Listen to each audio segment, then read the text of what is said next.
You're watching The Full View. Well, in some travel highlights and things to look forward to around holiday season, and also some ideas, Johannesburg journalist Lerato Mogoathle details her travels to over 14 African countries, as well as her experiences at some local spots in her upcoming book, Vagabond, as well as wandering through Africa on faith.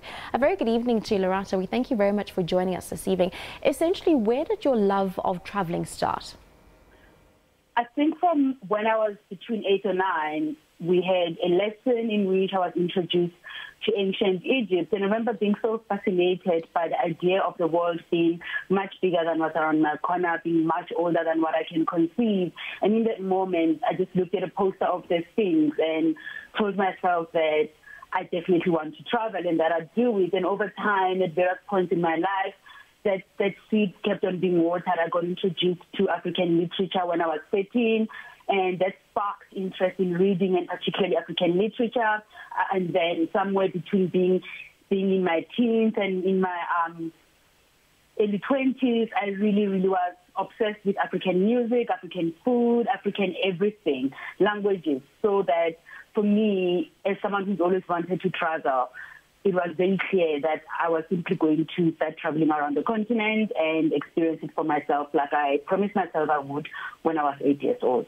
Now, on your blog, you're so descriptive in your words. So when you're describing the experiences and your traveling experiences, one of which saying ours is a continent of miracles, wonder and surprises, not to mention amazing natural beauty. You know, these are experiences, of course, that you've been able to have in being able to travel to some of these countries. But do you think that South Africans need to travel African countries more, and why do you think they don't? I think it's very important for people who are able to travel, whether they have time or they can afford it financially, to experience the continent, because what's little known about the continent is that it has hidden gems. You know, so you can go to places like the Swahili Coast that runs from northern Mozambique to Somalia, but obviously spend time in Kenya and in Tanzania. You really get to experience some of the most beautiful coastlines in the world. You can go to places like Ethiopia and go to Lalibela, which is famous for the European churches that were built in the 20th century. So basically, there's these 12 buildings, 12 churches that were carved from rock. So for me, the fact that Africa has natural beauty, it has mountains, it has valleys, it has the desert, you know, it has everything that you can think of that is a gift for the eyes. But the bonus for us as Africans is that when you travel this continent as an African, you are not a traveler, you're not a foreigner, you're not a tourist, you are like a sister or a brother who's come back home. And that adds a very spiritual and soulful dimension to the journeys around the continent. Yeah, and saying that you're one of us. Something that also struck out for me that was so profound is that you write and you plan through all your experiences. You take a journal with you, you script down what you're feeling, you script down your mood. You've also even describing letting other people write in your journey. Take us through that. Often, I think what tends to happen is I don't necessarily speak languages that are around me when I travel, or when I can, I have a very, very basic understanding of them. So the only thing then that becomes a sure way of getting a point across is if people draw pictures, or sometimes because if people tell me words I've never heard before in a language I've never heard before, don't really know, I forget it.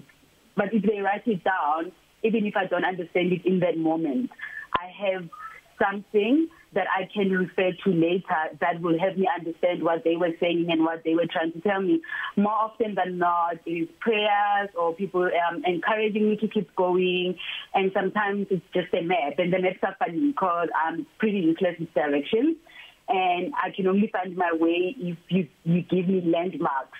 So people will have to draw pictures and then tell me at this cafe on the corner that has a picture of a woman sweeping. That's where you need to go in, you know, things like that. But it also makes my travels, it just makes my moments interactive.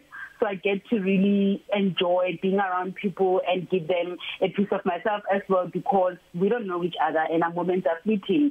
but we both had a story to tell about that encounter. Yeah, Lerato, this now adds so much color into your writing. Very briefly, just tell us a bit more about your upcoming book.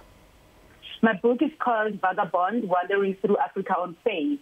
It's essentially about how a 3-month trip to West Africa in 2008 turned into 5 years of living and traveling around the continent for 5 years.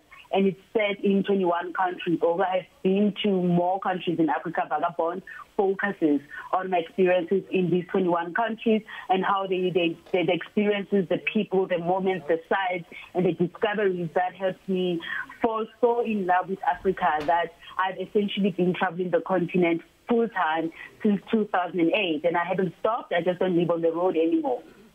Thank you very much for your time and sharing with us your experiences, your travel experiences, and how to find those hidden gems when you're traveling on the African continent. That was Johannesburg journalist Lerato Mogoathle. Of course, Tabiso Setole is now standing by with all your sporting highlights.